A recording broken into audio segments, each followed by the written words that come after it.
ये लोग इंडिया गठबंधन से पूछते हैं आपका प्रधानमंत्री कौन होगा। मैं बीजेपी से पूछता हूं आपका प्रधानमंत्री कौन होगा। आप लोग सोच रहे होंगे केजरीवाल क्या बात कर रहा है, मोदी जी होंगे। नहीं, मोदी जी अगले साल 17 सितंबर को 75 साल के हो रहे हैं। बीजेपी के अंदर मोदी जी ने 2014 में मोदी जी ने खुद ने रूल बनाया था कि बीजेपी के अंदर जो भी 75 साल का होगा उसको रिटायर कर दिया जाएगा।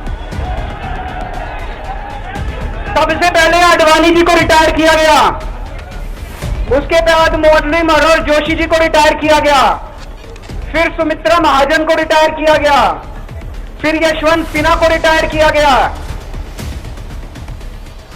अब मोदी जी अगले साल 17 सितंबर को रिटायर होने वाले हैं।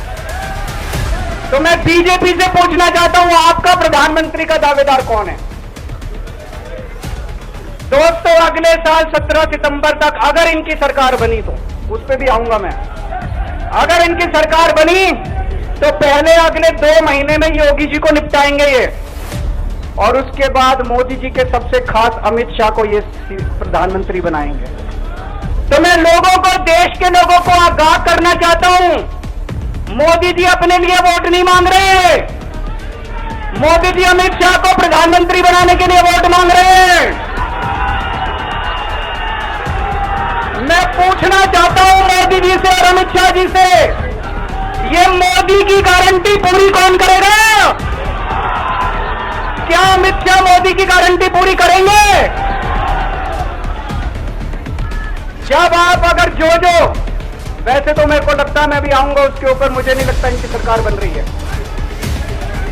लेकिन जो बीजेपी को वोट देने जाएं वो ये सोच के जाना कि आप मोदी जी के नाम पे वोट नहीं दे रहे, आप अमित शाह के नाम पे वोट दे रहे।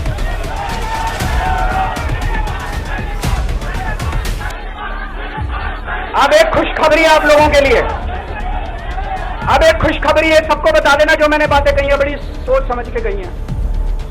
वहां बैठ के यही सोच रहा था 50 दिन से।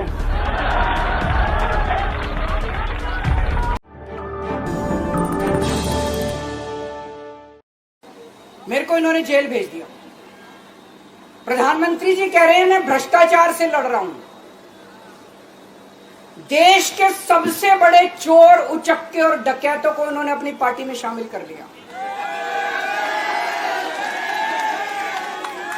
जिन लोगों को 10 दिन पहले मोदी जी कहते थे 70,000 करोड़ का इसने घोटाला कर दिया, थोड़े दिन के बाद उसी आदमी को अपनी पार्टी में शामिल करके किसी को डिप्टी सीएम बना देते हैं, किसी को मंत्री बना देते हैं, और उनके सारे ईडी और सीबीआई के मामले खत्म कर देते हैं और कहते हैं मैं भ्रष्टाचार से लड़ रहा हूं।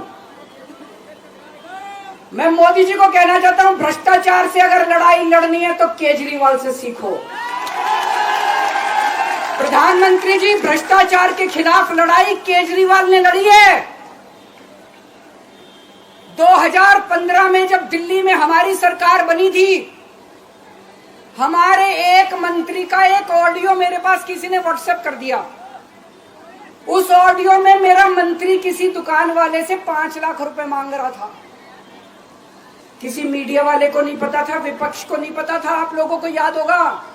मैंने अपने खुद मंत्री को सीबीआई के हवाले कर दिया, जेल भेज दिया था अपने मंत्री को। ये होती है भ्रष्टाचार के खिलाफ लड़ाई। पंजाब के अंदर मेरा एक मंत्री भ्रष्टाचार में, मेरे को पता चला कि वो पैसे मांग रहा है। वहां पे मान साहब ने उसको, किसी को भी, विपक्ष को नहीं पता था, मीडिया को नहीं पता था, हमने अपने मंत्री को उठा के जेल में भेज दिया। तुम देश के सारे चोर उचक्के डकैतों को अपनी पार्टी में शामिल कर लो और केजरीवाल को जेल भेज दो और कहो मैं भ्रष्टाचार के खिलाफ लड़ रहा हूं। तो आप भ्रष्टाचार के खिलाफ नहीं लड़ रहे प्रधानमंत्री जी। आप देशवासियों को बेवकूफ मत समझो। देश बच्चे बच्चे की जुबान के ऊपर हो रहा है कि सारे चोर चक्कों को अपनी पार्टी में शामिल करके और ईडी और सीबीआई के सारे केस उनके रफा दफा कर